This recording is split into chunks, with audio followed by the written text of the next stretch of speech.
सुप्रभात बच्चों। आपने मात्राएं सीख ली है ना। अब हम मात्रा के जो क्वेश्चन आंसर है उसको लिखेंगे। चलिए तो हम लिखते हैं। मेरा फर्स्ट ये क्वेश्चन है कि मुझे ये जो है उसे क्या कहते हैं, स्वर या मात्रा, है ना। क्या कहेंगे हम उसे? मात्रा। क्या कहेंगे?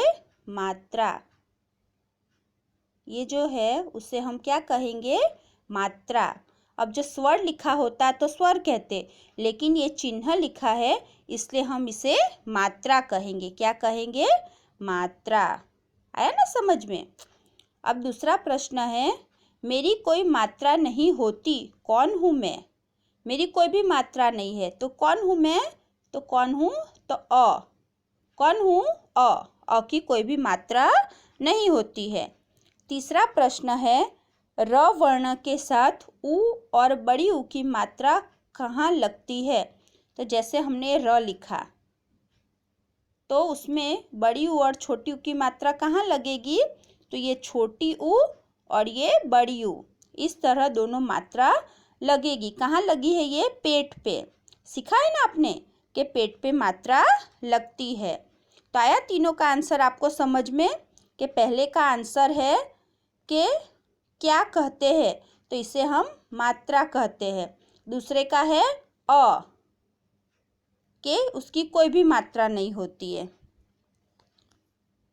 अब यहाँ पे प्रश्न है कि यहाँ व्यंजनों के साथ स्वर लिखे गए हैं।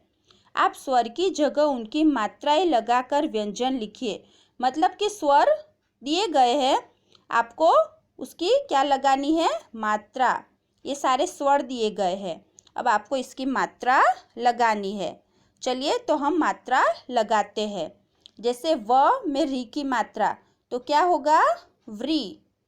व्री होगा नहीं, री की मात्रा लगेगी।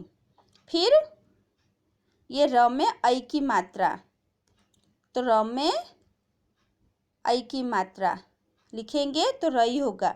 ख में ई की मात्रा, तो ये कौन सा ख है? बताइए। चलिए, छोटा ख के बड़ी खी ई की मात्रा, तो बड़ी ई की मात्रा खी। तो इस तरह हमने ये जो स्वर है उसकी मात्रा लगाई है। जैसे ये ऐ की मात्रा है तो ये हमने रई लिखा है, और एक ख के ई की मात्रा है तो ई की मात्रा लिखी है। अब आगे देखते हैं क में ओ की मात्रा। किसकी मात्रा है? ओ की। तो क लिख के हम ओ की मात्रा लिखेंगे। फिर ये ध लिख के हम ऊ की मात्रा। कौन सा ऊ है? छोटा के बड़ा? तो बड़ा ऊ की मात्रा। इस तरह हमारी ये बड़ी ऊ की मात्रा है। फिर ये स है, स में किसकी मात्रा ये लिखेंगे? आ है, तो स में आ की मात्रा सा। इस तरह ये जो हमारे स्वर है उसकी हमने मात्रा लगाई। तो क्या होगा? क में ओ की मात्रा को, ध में ऊ की मात्रा धू, स में आ की मात्रा सा। अब आगे ये देखिए कि राहुल नीचे दिए गए शब्दों में मात्रा लगाना भूल गया है। अब आप चित्र देखकर उसमें मात्राएं लगाइए। कि राहुल मात्रा लगाना भूल गया। अब ये सिर्फ व्यंजन है, अब इसमें हमें मात्रा लगानी है। तो ये कोई इसका चित्र है, तो लोमड़ी, तो आपको लोमड़ी लिखना है।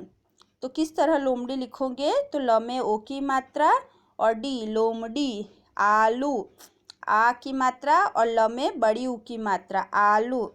इस तरह आप लिखोगे। फिर ये चाबी लिखोगे, फिर ये कृष्ण लिखोगे। इस तरह आपको मात्रा लगानी है। अब ये प्रश्न 3 है कि निम्नलिखित शब्दों में से मात्रा हटाकर दी गई पत्र पेटी में लिखिए। अब इसमें हमें मात्रा हटानी है। जैसे यहाँ पे किल लिखा है तो आपको मात्रा हटा देना है। तो कौन सा आपका शब्द बनेगा? तो कल। फिर मृग है तो म ग, कूद है तो कद।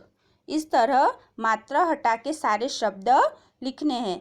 चलिए बाय बाय बच्चों, अच्छे से लिखिएगा अपनी टेक्स्ट बुक में। Bye bye.